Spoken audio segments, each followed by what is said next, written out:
Welcome to our guide on adding your college to Discord on PC with the latest update. If you want to showcase your school spirit or connect with classmates, this is a quick and easy process. Let's dive right in. First, open the Discord app on your computer. If you're not logged in, enter your credentials to access your account. Once you're in, you'll be greeted by your server list and available channels. Next, look for the gear icon located at the bottom left corner of the Discord window, right next to your username. Click on it to open your user settings. Now, in the user settings menu, find and click on the Profiles option in the left sidebar.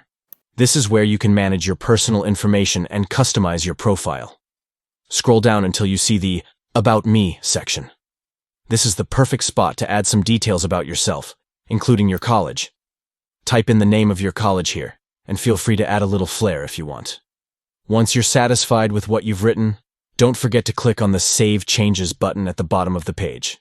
This ensures that your college information is updated and visible to your friends and community. And that's it. You've successfully added your college to your Discord profile. Now you can show off where you study and connect with fellow students on the platform. Thanks for watching, and don't forget to like and subscribe for more helpful tips and updates.